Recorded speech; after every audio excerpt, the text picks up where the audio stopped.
What is going on? Welcome back to this hobby of ours. I am your host, D.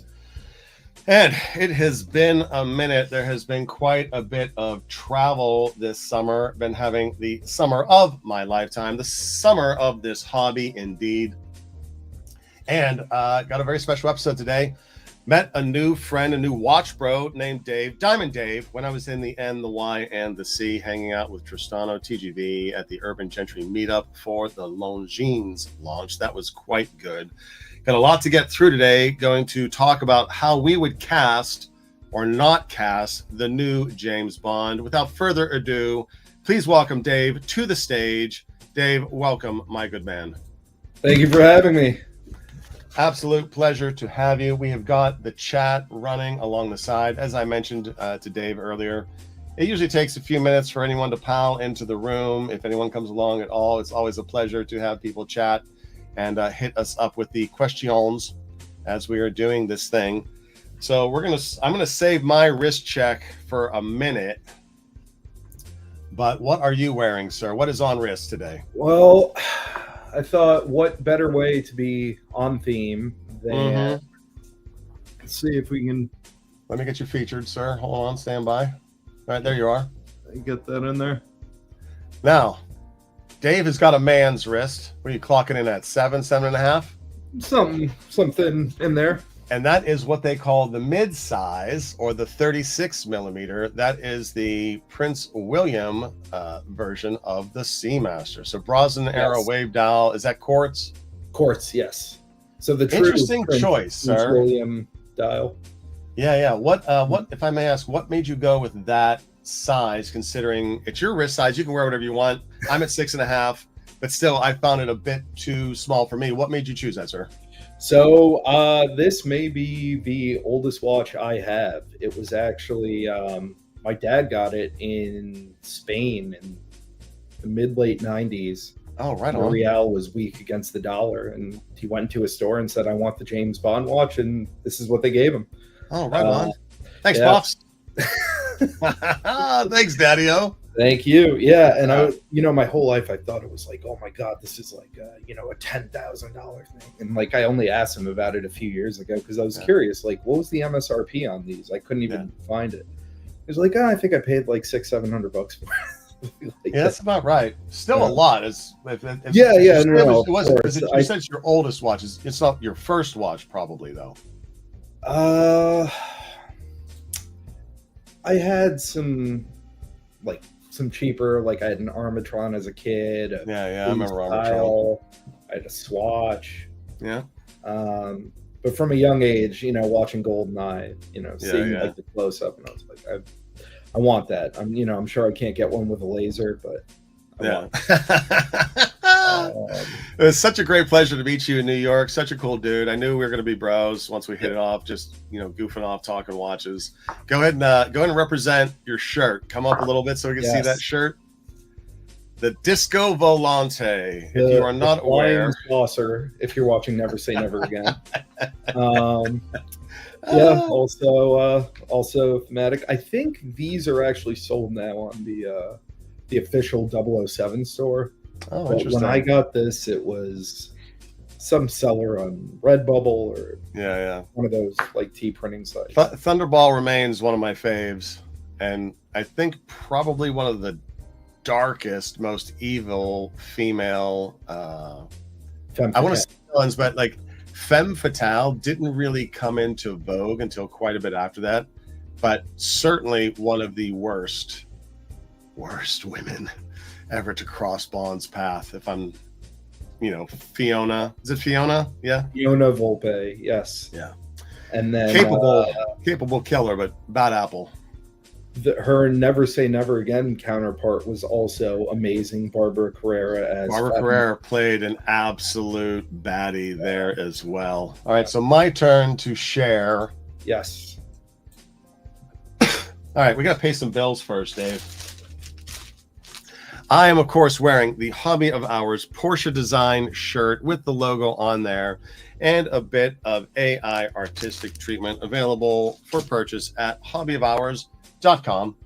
But We're talking watches today, a little less so. We're going to be covering Bond, but I want to promote my buddy Scott's book, the Nationale Registre. That's his second book. This is Scott's first book.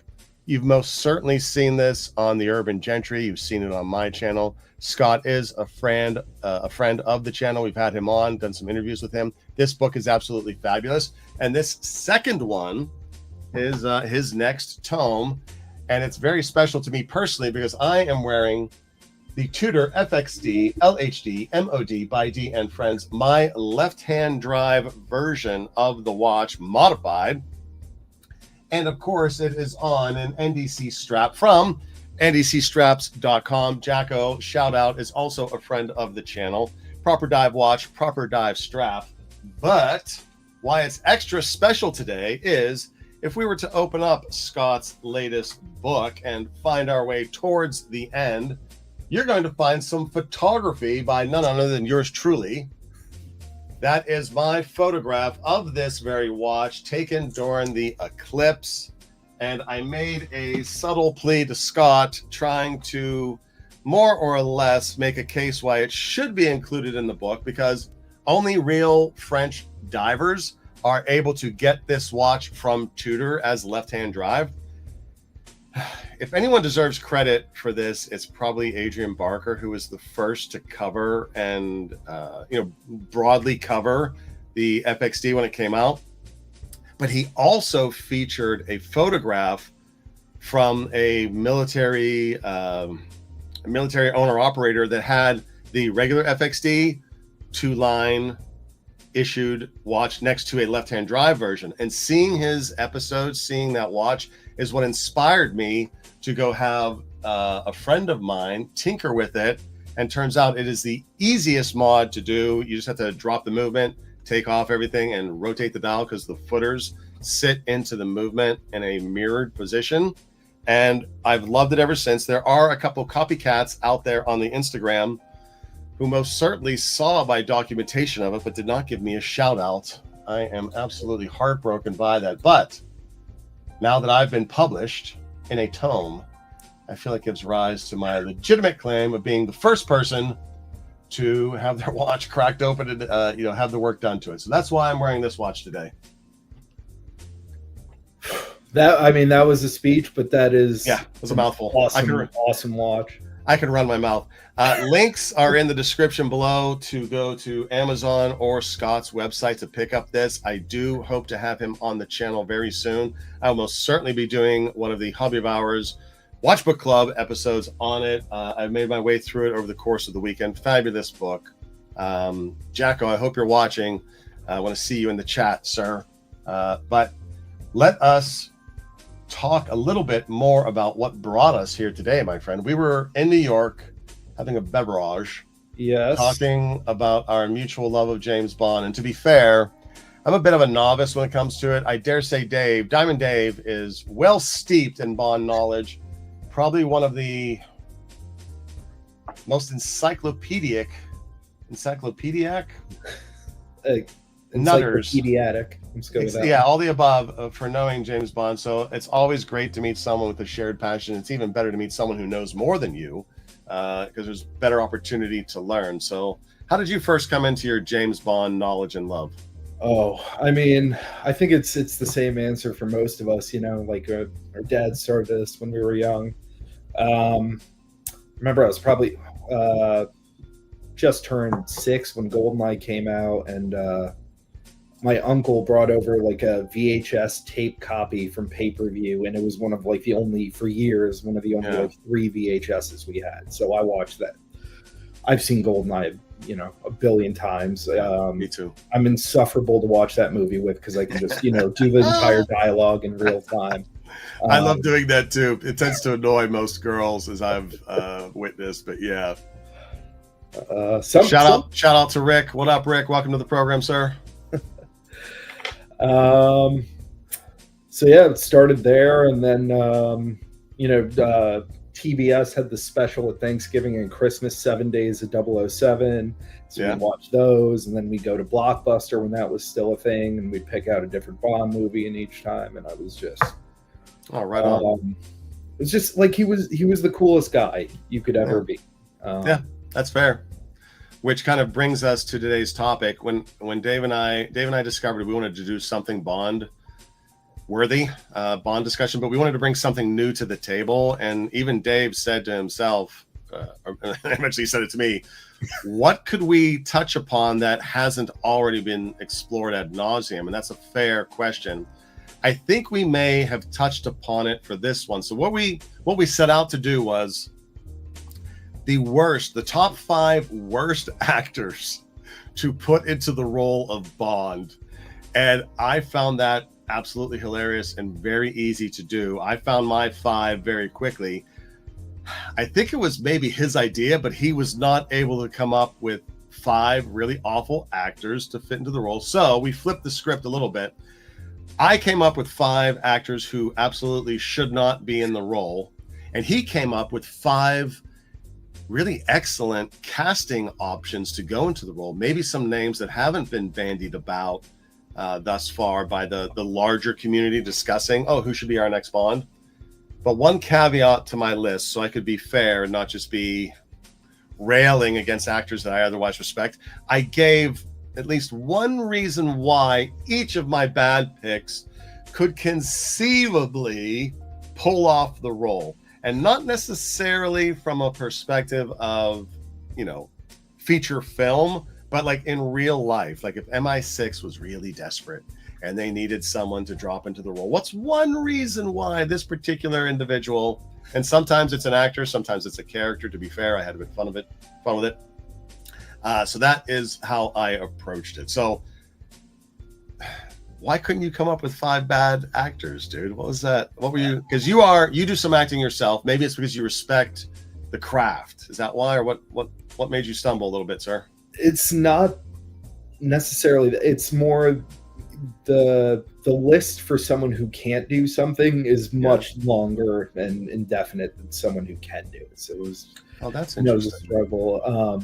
Spoiled for choice, then. Yeah, exactly. Decision proud. I mean, there's just so many names that couldn't play Bond, and it was just the endless list. So I thought, that's too funny. Well, I have to say, I was very impressed by your list, because I don't, at least 4 of them I did not know off the top of my head. But we also each were granted a time machine pick, meaning we want to find actors in the modern era, but we each have a time machine pick, like if we go back in time and pick somebody. But at the end of it, I did flag 3 picks from me who I would love to see. Before we jump in, one more plug.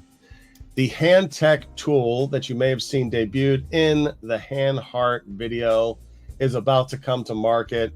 Shout out to Richard, my very first Patreon member. Richard, I haven't added this to the store yet because I foolishly put my Hand Heart back into the bank. I need to take the pictures. I did write you with my email. If you just want to write to me directly, we'll get this sorted out to you. Thank you for coming on the ride as the Patreon. I appreciate you, sir. And without further ado, my good man, let us jump onto the stage. Let's see what we've got here. So Hobby of Hours going live with Bad and Good Bonds, a casting exercise. I think I structured this to kick off with, alternating you than me. Yep. My very first pick is someone who really ought not to be cast as James Bond is Danny DeVito. Danny is a fabulous actor, fabulous comedic timing. For me, I grew up with Danny DeVito, watching him on Taxi. Louis in the lower right corner. He's such an abrasive, comical New Yorker that having that person, he's just cemented in my mind in that role. I don't think that that would be a good pick for Bond. I'm going to tell you my caveat in a moment. Dave, what are your thoughts on Mr. DeVito? I almost want to come back with why he should be Bond. Okay, well, let me give you my reason why he should be. Because Danny has got a very wide, broad range for him. And in Other People's Money, he's a mover and shaker financial fellow. And he more or less, I want to say, seduces. I don't know if they end up ever together physically, but Penelope, something or other, beautiful woman. So he demonstrates Bond-like charm in this film, and that's my one reason why he could maybe, I don't know if he's how much of a killer he could be, but he certainly has some Bond schmooze to him. I want to give a quick shout out. Jacko, what up, brother? Jacko, we are representing the N, the D, and the C in the background. Latest logo. The flag is running. The strap is getting worn, sir. So by all means, stop back if you have time. And Rick is showing his approval of Danny DeVito. That's my one reason why he could be Bond. What is yours, sir? Well, going with that logic, he is evasive in... he evades the law very well. In Matilda, he is rolling back odometers. So he knows how to stay, you know, he hasn't been caught. Should probably rewatch it. I don't remember if he gets caught in the end, but that's, you know, he makes a living by it. Rick thinks he could be 003.5. You know what? I wasn't doing this based on stature, but that is certain. That must be a component of why I added it, Rick. So you're not far off, sir. He looks great in a tuxedo. You see him in a tux, and It's Always Sunny in Philadelphia a handful of times. He's a brilliant actor. I think that his range is absolutely incredible. He was not many people know. He was a producer on Pulp Fiction. He was producer on Pulp Fiction. Yeah, he's in the opening credits for it. Yeah. I had no idea. Yeah. Well, he's brilliant. I guess I shouldn't be surprised. Brilliant. All right, moving on. Next one. We got one of yours. Yes. And just to re-clarify, anyone who's just joining, my picks are the comical bad choices. Dave's picks are legit choices from current actors out there. So take it away, Rob. Yes. Oliver Jackson Cohen. So when I was doing my picks, I didn't want to do the, you know, what everyone else was like, oh, Henry Cavill, Aaron Taylor Johnson. I wanted to stay away from the usual suspects. We'll come back to Aaron. Treat it as if I was, like, if I was actually casting it, would I just, you know, if I'm a casting director, like, you know, I want to do a little digging and see who's out there. So Oliver Jackson Cohen, he's a good age for it, 38. He's got the physicality. He's 6'3", so he's on the taller end. But Connolly was 6'2". Yeah. So he's there. He's definitely hunky and has the look. I mean, I don't think that's a secret. And never heard of him. Yeah. So I only actually came across him through just through researching for this and seeing who was out there. And actually, one other of my picks I only discovered just, you know, from research on this. Yeah, well, of all your picks, he's my least favorite. But to be fair, I need to see his work. I gotta say, we're gonna get to what we want in the next Bond later, but 38 for me is too old. I want to see a young Bond. I want to see Bond become Bond. I want to see Jimmy become James. I want the Spider-Man origin story. But next up, Russell Brand, my pick. Now, Russell Brand, Englishman, he's got the accent. He's just kind of a goofball. For me, he's always going to be the Lothario from Forgetting Sarah Marshall, which is definitely Bond's jam.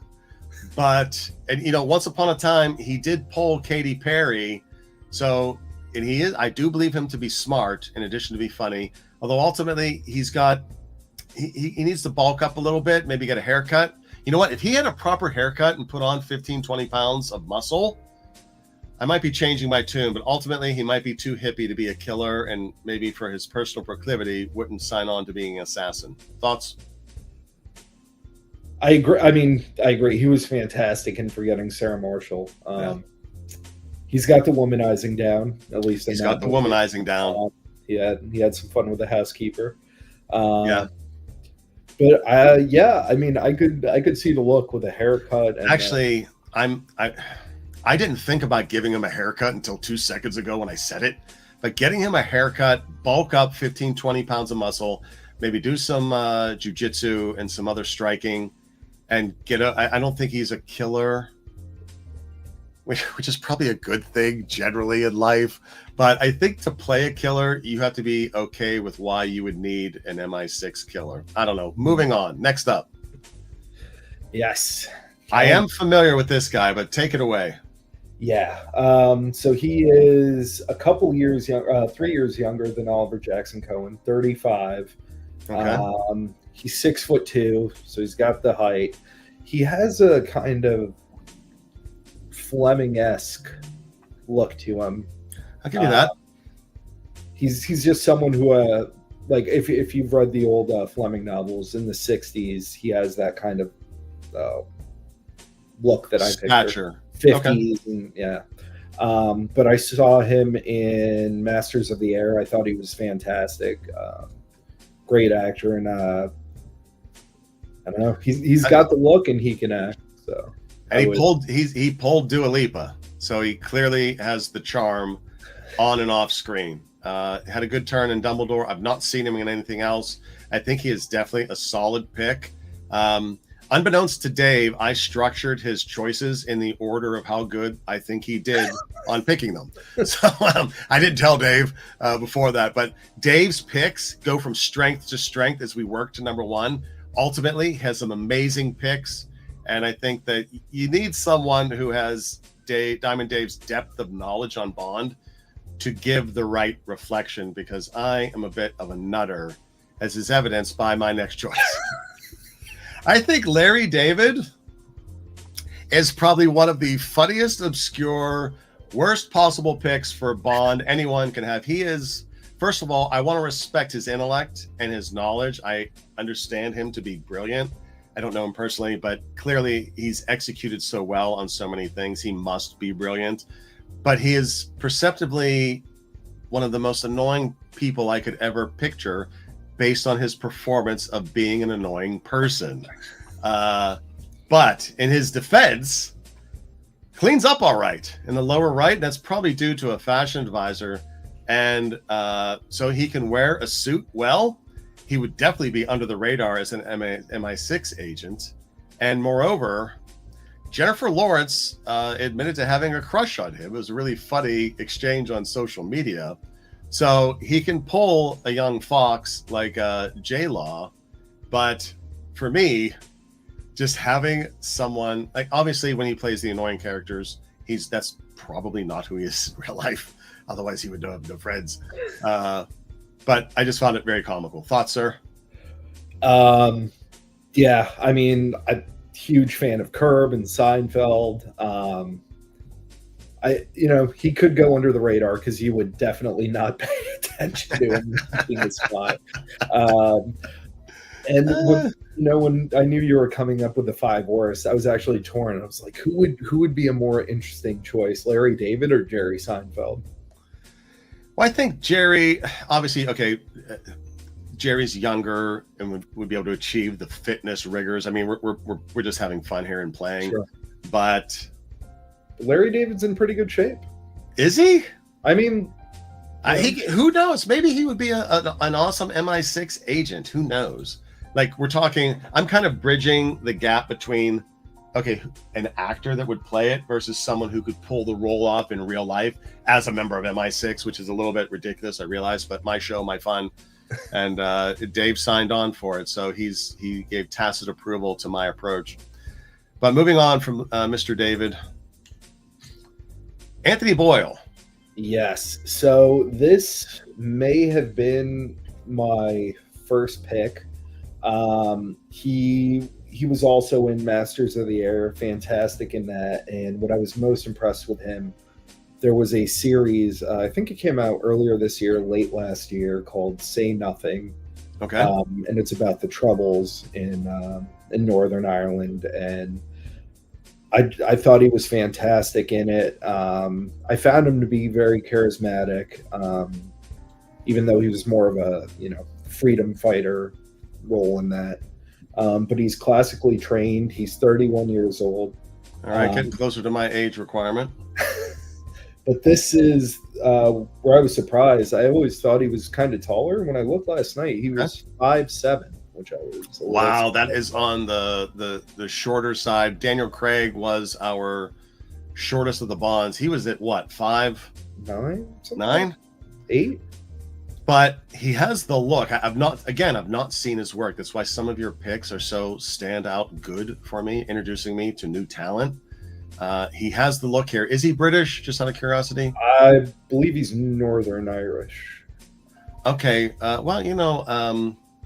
Connery, Scottish, right? Scottish, Brosnan, Irish, Dalton. I'd have to see. Oh yeah, Dalton was Welsh. I would have to see Anthony's work. I think he has. I am completely steering any James Bond casting conversation towards young Bond. That's just what I want to see. I want to see origin story. That's why he got ranked higher than the others. But I think your top picks are so tight, even better than this. So I'm super eager to get to your top picks. Let's move on. Yeah.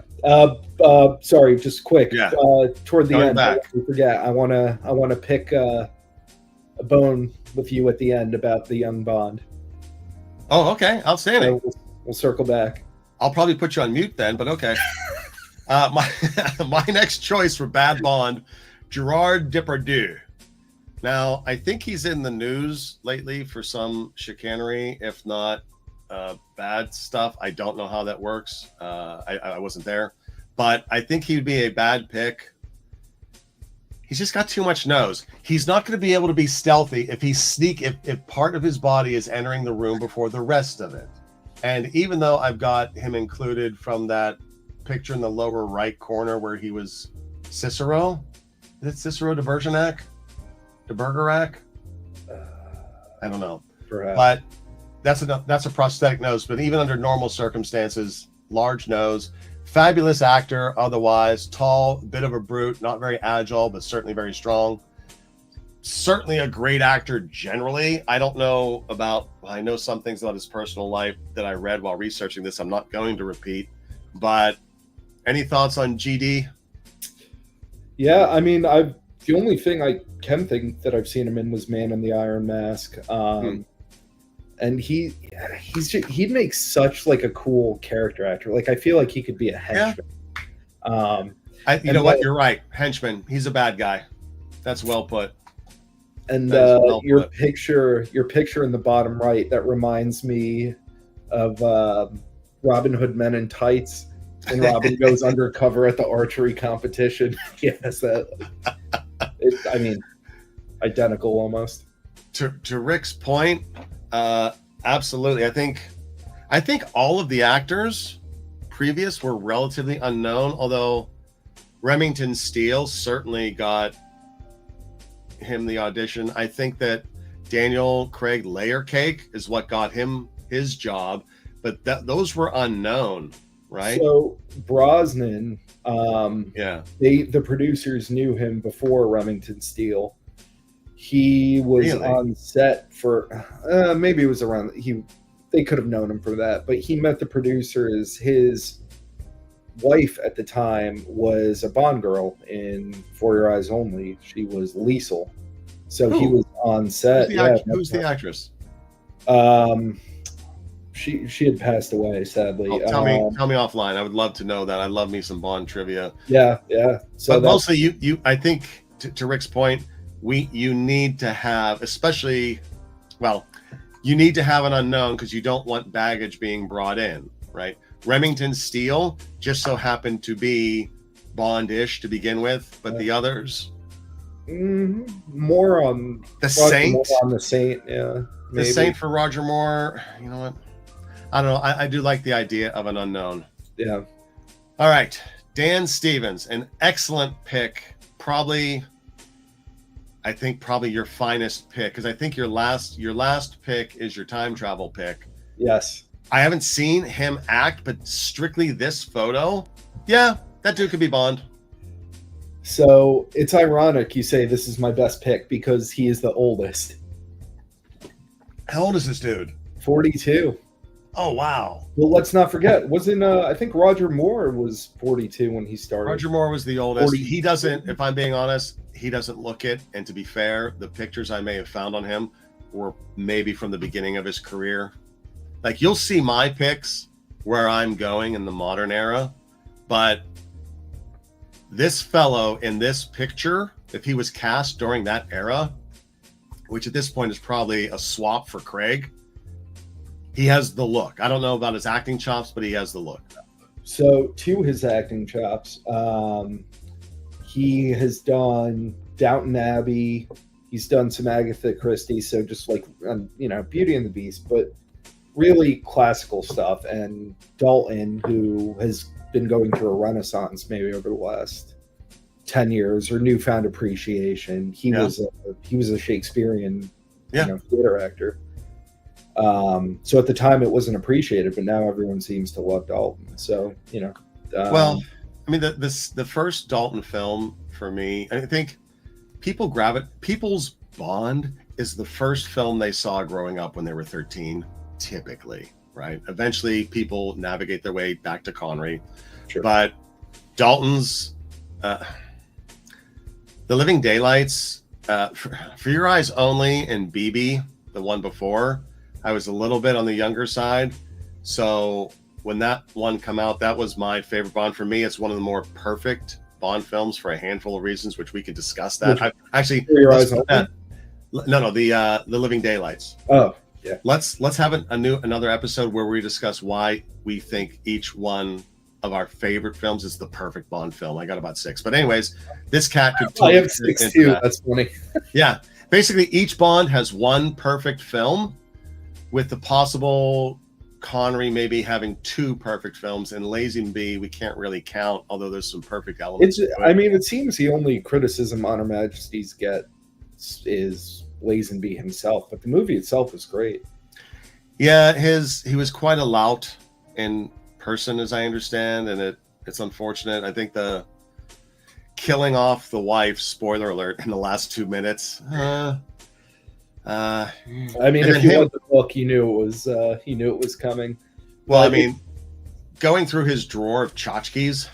Yeah, and it's like, we want you to know that this is the same Bond, so we'll show you a gadget from each movie. We'll play the theme song for a quick second, so you know.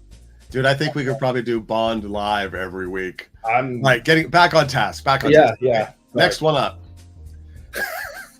I had a tie for my absolute worst picks for Bond. Pee Wee Herman and Urkel. Well, I think I'm most impressed with how I photoshopped Pee Wee Herman's image into the spiral, the barrel. I thought that was a real photo of him. Yeah, if you zoom in, you're going to see some jagged Photoshop lines because I am not good. But one reason Pee Wee Herman could be good in the role, which is he's had his run-in with the law. He's got some bad boy sides to him. They're not good bad boy sides. They're not respectable. I think Rick is giving the thumbs down on these. It's okay, Rick. Hang in. We got some good picks coming, brother. But then Urkel, whenever Urkel tries to smooth on a girl, kind of just gives me the ick. Although I have much respect for this actor because I've seen him in interviews. Michael Jaleel White? White, yeah. Seems like a super cool dude. And there were these episodes where he played Mr. Cool, Mr. Smooth. Stefan. Mr. What? Stefan? Okay. Yeah, where in the Winslow's basement, there was this like contraption. He would go in and it would spin, he would come out. Which, much praise to the writers and director of that show for pulling that off, because what an excellent paradigm shift. And in that role, the actor demonstrates the chops to be smooth. So much respect. Rick, I might have to have you on the program soon. You're bringing the comments. An Aston Martin bicycle for Pee Wee. I am going to give that the Hobby Hours stamp of approval, sir. Boom. All right, so that is the end of my wacky picks. We are leading in to Dave's, what I perceive as Dave's best pick, probably because it's also one of my picks from the ether. Taking the time machine, taking the DeLorean in the lower right, walking back. If I could turn back time. Clive Owen, absolute perfection, but he would have to swap out for Craig. Take it away, sir. Yeah, so since all my other picks were off the radar, I figured I'd go with an on the radar one for my time machine. Clive Owen. He was unfortunate to be around the same age as Pierce Brosnan. And he's that's like 62 now. So I wrote it down, 60, and he is 6'2". Oh, very good. So yeah, what are you doing Saturday night? Oh, nothing, just writing, physical specs of dudes. I'm just scoping dudes, see how big they are. Yeah. See if when they hug me, if it'll feel good. No, to your point, so he would have been a contemporary for Brosnan, not Craig, is what you're saying, based on my age scale. Yeah, he would have been somewhere in there. So when Craig started about 19 years 38-ish. He would have been 41. No, so still younger than Roger Moore in Live and Let Die. Or no, now I can't remember. Was he 40 or 43 in Live and Let Die? Roger Moore was the oldest to begin playing and the oldest to have played. Yes, and he's also done the most films, but he is not the longest tenured Bond. Correct. Based on span, we know that. Yep. But I unequivocally support this. I wonder if anyone in the casting process, producers, whatever, ever thought, you know what? What's Clive Owen doing this summer? We should reach out to him. Fabulous actor, fabulous physicality, his accent, just his vocal performance is spot on. I mean, he's clearly British, I would guess. Yes, yeah. He's from Coventry, I believe. And he, just some things to check out. In the early 2000s, BMW did this movie. Yeah, I have it. I actually have that. The Hire Star, the one where he's Madonna's driver in the M5. I forgot about that. That might be his turn. It's a little more of a transporter vibe, but I forgot that contextually. But I bought that DVD off of eBay, so I have that in the. I think I have a DVD of it too somewhere. Yeah. I do want to give one honorable mention. But hold that breath just for a minute, because I want to hear it. I absolutely want to hear it. I want to introduce a concept that I've often thought about doing as well, called make-believe prequels or make-believe sequels. Namely, in the lower left corner, I got that image from Inside Man, which is certainly one of my favorite films to rewatch. It has infinite rewatch value. And there was going to be a sequel to it. It just never materialized. If you remember the ending where they get the ring out of the bank and they find the banker. Yep. I would have loved to have seen a sequel to that. But if you've ever seen him in the movie The International, if you kind of have to squint your eyes a little bit mentally, but it's almost as if The International could be a make-believe prequel to Inside Man. That's a strange concept for make-believe prequels. I might have to flesh that out with you off screen if that's something your jam, because that's just I've got a handful of other ones. Yeah, I mean, there's the popular one, which I won't drop right now. But... No, drop it like it's hot. Film? Yeah. The Rock. Oh yeah. Oh, that is unequivocally. Yeah. Well, actually, that would be a sequel. But The Rock is definitely, there's this fabulous YouTube channel, I can't remember its name, but they did like a 20-minute episode explaining why The Rock could, if not should, if not is James Bond. And it for me, it absolutely is. There's a couple little knicky-knack caveats, but absolutely, The Rock is a Bond film. If I'm not mistaken, I think it was something like 7 years, something like that. It was a post on Reddit, and someone had written, explained every little, loophole you could find in it and why it is. So you couldn't pick an argument. And I think that's it was always a comment, he's pretty much playing James Bond in it. Yeah. But he actually wrote out an explanation of, why you can't find any flaws with it. And there was someone tied it to the fact that in one of the, I think it was Never Say Never Again, puts him in San Francisco along the same time as when the character in The Rock was captured in the US as a spy, which I found to be the most interesting narrative thread. But moving on, you said you had an honorable mention, sir. Yes. And he was someone who was in a Bond movie before Bond movies were a thing. Okay. And of course, I am talking about North by Northwest's Cary Grant. Interesting. How do you And mean? Was he in the Casino Royale original? Is that what you mean? no, so this came out before Dr. No even. Oh, I know who you're thinking. No, you made it sound like Cary Grant was in a Bond movie secretly somewhere. No. But if you watch it, it plays like a Bond movie. Like there's a whole scene with the train in North by Northwest, and Cary Grant, obviously, you know. Oh, okay. You meant that film. For me, the funniest thing about that film is when he's in the auction. $13. Crazy. Yeah, no, fine actor. I mean, he's cool, and it has like cool locations. They go to Mount Rushmore at the end. There's the whole spy element. You know, he's avoiding capture on the train. Of an era. The end of From Russia with Love, when the helicopter is chasing him through the field. Same thing. Yeah. So, interesting. Yeah. That is well put. All right, next slide. All right, so these are my probable picks. Didn't necessarily want to spend a whole lot of time on these. In the upper left corner, we do have the latest Omega Man, Aaron Taylor Johnson. Going to come back to him in a minute.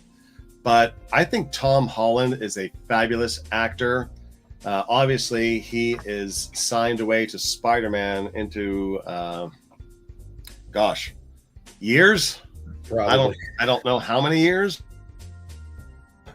But if you see his turn in Uncharted, where he plays a bit of a rogue, a rapscallion, he's starting to age a bit, just a little bit, but I think that he could still play young Bond, which is what I am rooting for, because I want origin story. He would be one of my top picks for that. Although somewhat strangely, my second pick, Timothée Chalamet. Now, hear me out. What up, Don? Welcome to the party, sir. Timothée Chalamet would be an excellent Bond if and only if he pulls a Castaway. What do I mean by that? Tom Hanks in Castaway, the time between they began shooting and the time when he was shot on the island with that scruffy beard and hair was 7 to 8 months of Tom not shaving, looking like that. I think I think Timothée Chalamet would have to start the film with his current physique being kind of he's 100 pounds wet. And then as the movie progresses through its through line and he eventually gets into training, whatever, we need to press pause on shooting, come back in 8 months after he's gone through a regimen, put on 40 pounds of muscle, and is actually physically capable of doing Bond stuff. That is what would, hold on. That's what I would recommend for a Timothée Chalamet. What up, HP? How you doing? I am wearing the Tudor FXD in celebration of my buddy's book, Scott from Watchestry, the Marine Nationale book, because, brother, in the back of the book features my photography of my watch on none other than NDC Strap, ndcstraps.com. Proper dive watch, proper dive strap. That was the announcement, brother. But yeah, that's my Timothée Chalamet position. Hang in, Rick. I've got a slide coming for you, brother. Thank you, my good man. Okay, so my time machine pick, often mentioned within the same breath as Clive Owen, is Idris Elba, who unequivocally would have made a fabulous Bond. He's got the physical presence. He's got the vocal performance. Seems like a super cool guy to hang with. I don't know where he was in terms of age relative to, Brosnan or Craig. but dang, he would be made an awesome Bond. Awesome Bond. Thoughts, sir? I gotta think he's probably around Clive Owen's age. I think you're probably right. Yeah, if I had to guess. No, but Idris Elba's fantastic actor. Obviously, he has a great range. He's great on The Wire. Yeah, he was in he's got an episodic show a little while back.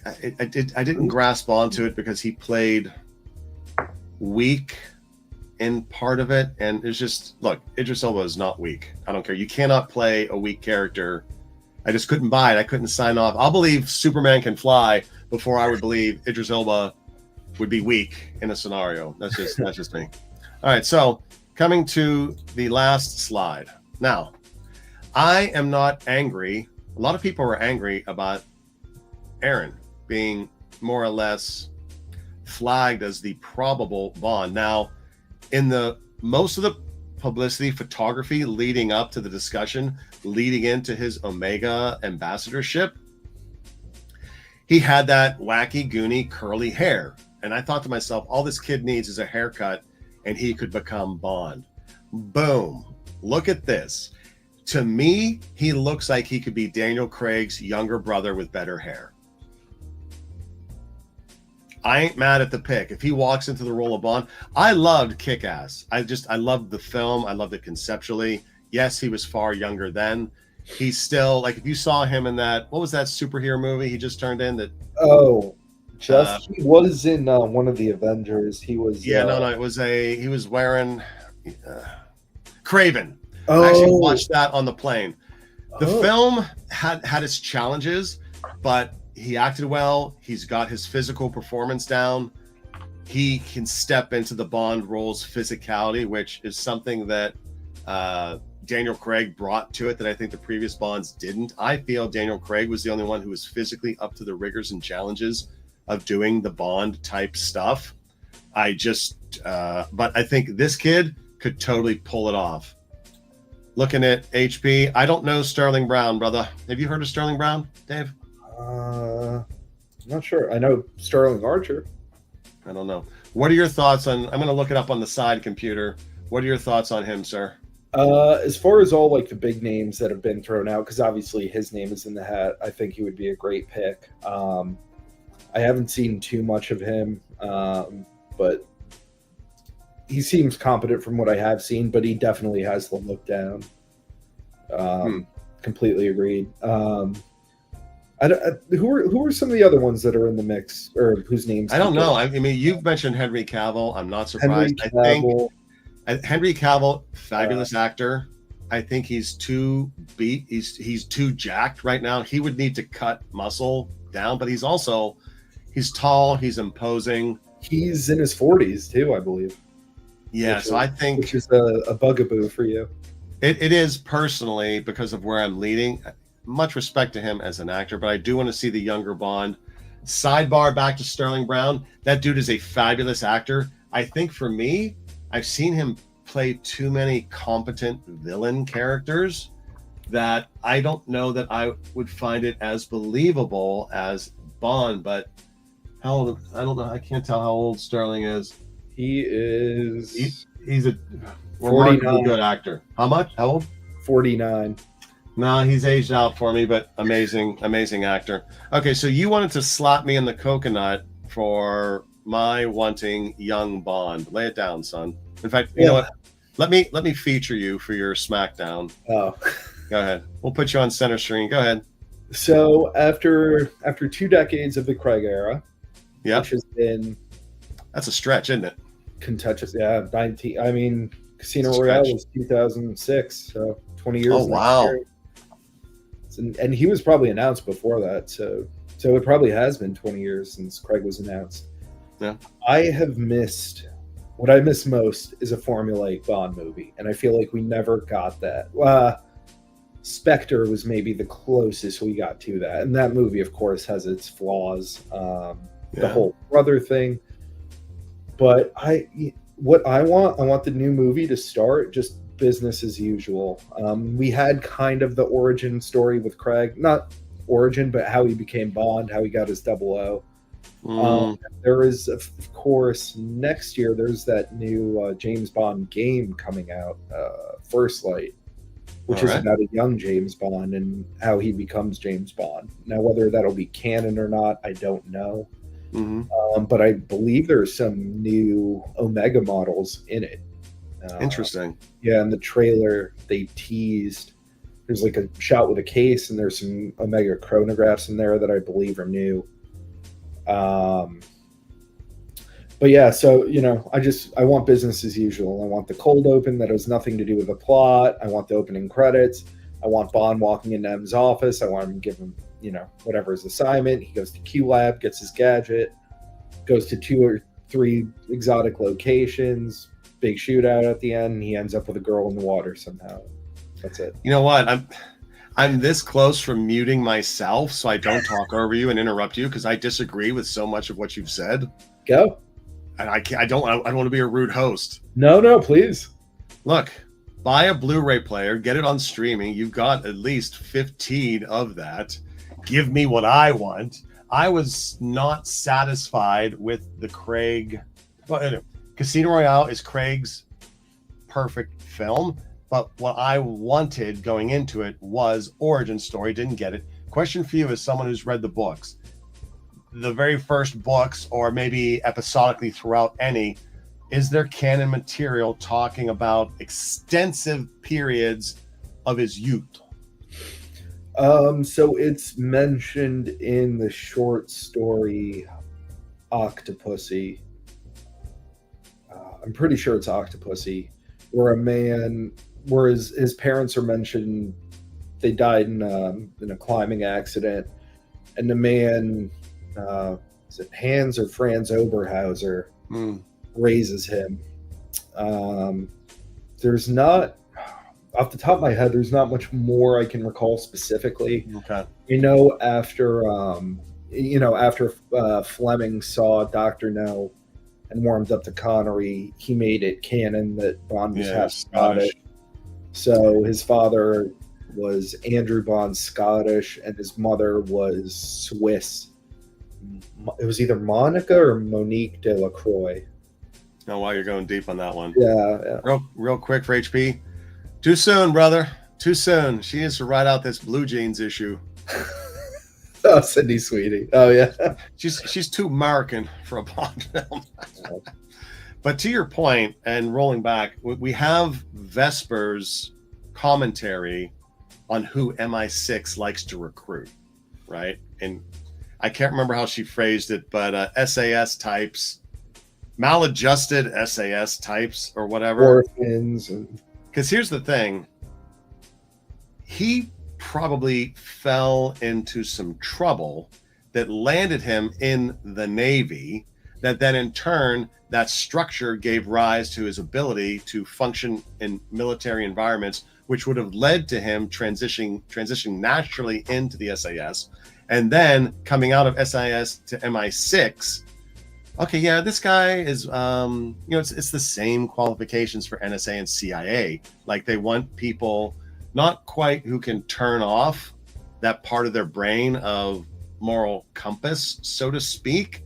But look, if you're going to be in that line of work, you have to be able to sleep at night with what you've done during the day. And there are, just to be blunt, there are personality types out there. It's a spectrum. Yeah. But seeing that journey would make for good drama and would give rise to the action you want to see. I don't know. Thoughts about that? I can see it. I mean, I think everyone has come to that same assumption without officially knowing. Like, he probably got into some trouble. Navy. He probably would have been SBS. I think. Like, yeah, that's fair. Modern standards. Obviously, neither of those were a thing when Fleming was writing the book. The predecessors. I forget what. I think Special Boat Service is not as widely known as SAS, which is probably why that was the one referenced in Casino Royale. I would guess. Maybe. SAS is a more widely known special service division than SBS, speaking generally, just as a non-military observation, I perceive. But you're right, he would probably have come up in SBS if he graduated through the Navy as a commander, right? So he would have probably ended up in that line of service. That's logical. Yeah, it's ironic. You mentioned your lack of military expertise with the NDC poster right above your head. Look, I got buddies, right? I got buddies. I got friends in high, lofty places. Much respect for our service personnel, for our military men and women serving and retired. Immense respect. I got a ton of buddies in the service. No one breaks my chops more than my Marine buddies for some reason. I got Navy SEAL friends. They don't beat me up the way my Marine buddies do. I guess the Marines just have a stronger sense of humor that they need to poke the bear. God love them all. Love military service personnel. All right, let's see here. All right, Harlan King, what up? Welcome to the party, dude. It's so cool to meet you, man. He was at the Longines event. Did you meet him? He was wearing the Omega Eclipse. Harlan King, drop it in the comments. It's Omega's Reverso style thing. It begins with an E. I just can't remember it. It was absolutely Omega beautiful. Reverso? Yeah, absolutely. Harlan King was wearing a nice suit, a well dressed Equinox. Thank you, dude. Appreciate you, bro. Okay. Super cool guy. I think we're gonna bro out and maybe shoot some footage in October, God willing. If you're still going to wind up, sir, let's keep in touch for that. I want to get back to Don's comment. I don't know that we know Don. This just kind of occurred to us as a kind of a fun episode to do. I don't know that when it's going to be announced. The most recent news we've heard about Bond is, of course, that Amazon has a controlling stake interest, but not just ownership, also creatively, which is to be expected. I think it's in good hands. Just like, George Lucas handed, Star Wars off to Disney. It was the right choice. To what degree we as fans of the older films can appreciate what Disney has done, even from Phantom Menace on, to be fair, it's probably not going to resonate with those of us who love the original 4, 5, and 6. But it was the right home to preserve it. Gosh, how can I say it out loud with all the stuff they're doing? Okay, I've got some problems with what they're doing, and I think they're making the plots a little bit too consumable and generic. But that is a conversation for another time. I would love to see, as we explored on the Urban Gentry James Bond live stream, I'd be totally happy with period episodic versions of Bond, where in and around certain books, maybe shoot an 8-episode arc around it, period. It's going to be expensive because you have to get the old cars and whatnot. But I'd be totally down with that. What are some of the things you were hoping for in the new franchise? I think you had a list of 5, if I recall. Yeah, I think. And maybe you know what? Maybe we'll close on that. That'll be our way of giving the floor to you. I'm going to put you on center stage, and after we hear that from you, sir, we'll perhaps wrap up our stream. But go ahead and lay it down. Sure. So I kind of glossed over these earlier, but the 5 things I want in chronological order, not importance, but just I want a cold open that has nothing to do with the plot of the movie. I want something like Octopussy. He has that cool jacket and hat that turn inside out, and all of a sudden he's some Cuban general on some mission to blow something up. You don't know why. You don't need to know why, and it's great. I like the jetpack exit in that one movie where he beats the colonel who is dressed up as his own widow. Oh, Thunderbolt. That's Bob. That's Connery's stuntman. Oh, right on. Yeah, Bob Simmons. And that's a cold open for you. Yeah. I want the scene. I want right after the credits, or within 5 minutes after the credits. I want him walking into MI6. I want him flirting with Moneypenny. I want him to go to the office. I want him to have a good back and forth with them. And then I want him to go to Q-Lab before he leaves. He gets his new gadgets that'll somehow get him out of some easily escapable situation later in the movie. I want a cool car and car chase. Mm-hmm. We got close to it, sort of, in Spectre. And I rewatched it recently, trying to figure out what was missing. And there's no score to the car chase. It's just kind of quiet. Oh, that's interesting. Yeah. I feel like if you put Bond music over that, it would just be, it'd be a good one, because I kind of like they've only used that trope twice, where the henchman has a comparable car to Bond. The other, of course, being Zhao in Die Another Day with his Jaguar, which I don't know. Jaguar with the Gatling gun, that was a pretty cool car. I thought that was so cool. Like, finally he meets his match instead of, just plowing through a bunch of Land Rovers with nameless henchmen shooting. I don't think that actor, what's his name? Drax? Why do I keep forgetting? The wrestler. Yeah. Don't make me look it up myself. God, there's probably people watching this screaming at Drax actor. Oh my God. Batista. I think Batista's fabulous. Dave Batista. Oh. Yeah. I don't think he was fitting into that car, to be great. That guy is a mountain of a person. There's no way he was fitting into that car, unless I'm just perceptively off. Oh, thank you, Arlen King. Appreciate you, dude. You watch him with a series. He's sitting like... Although he cut weight. He cut a lot of weight. I wonder if he's going to be in the running for Bond, because he cut all that muscle, but he has yet to act in with his new physical format, so to speak, for lack of a better term. Doesn't meet your age requirement. Oh, he doesn't? No, he's... Well, I'm just speculating why he cut so much muscle and weight. I'm sure it has to do with his acting aspirations, because he can't play Drax anymore unless he's got a suit. But anywho, all right. Did you have anything else to add, sir, with your Bondian thoughts? Yes. Just the last two things I want. I want a big shootout, akin to The Spy Who Loved Me on the ship. Okay. Or the shootout at the end of Tomorrow Never Dies, also on a ship. You want a ship? You want some naval vehicles? Well, it could be, or You Only Live Twice in the hollowed out volcano. I want a cool villain lair. But to your point of ship and water, I do want it to end in water with Bond with a girl. And if you watch back, it's almost astonishing how many movies end with Bond with a girl in water. Like, you would think it's take a tally on that. Yeah. But you know what? I'll tell you what. We'll meet in the middle. You sign off on agreeing to a young Bond origin story, young actor Bond. Okay. And then I will give you the beginning and advent of Spectre and their very first lair. The origin of Spectre, because Spectre has been throughout. It's popped its head, reared its head in a bunch of them. Some of them it's been non-relevant.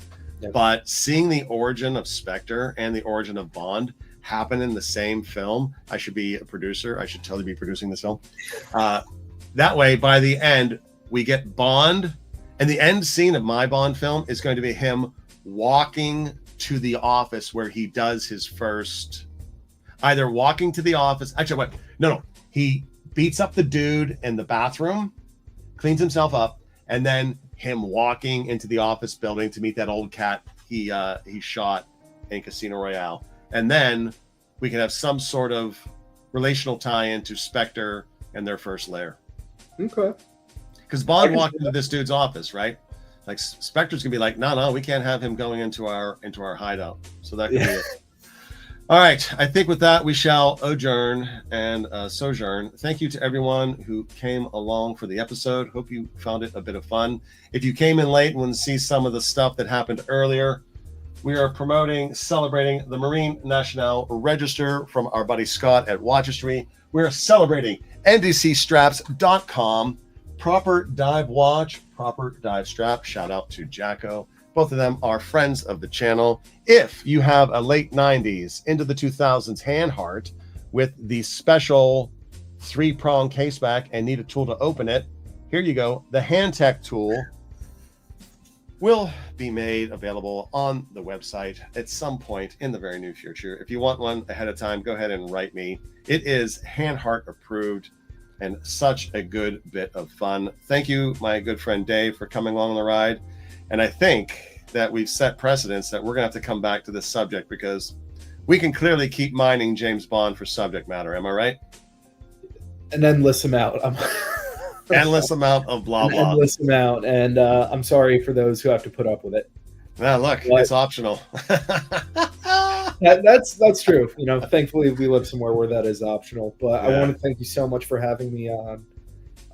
This has been great, and yeah, I really hope we can do this again soon. This was a blast. Absolutely. We got plenty to chat about, brother, and so Definitely. grateful for you making the time to come on, and your friendship. And hope that wherever you are and wherever else you are out there in this wonderful, beautiful hobby of ours, you're doing well and that you are indeed blessed. We will catch you in the next one. Peace.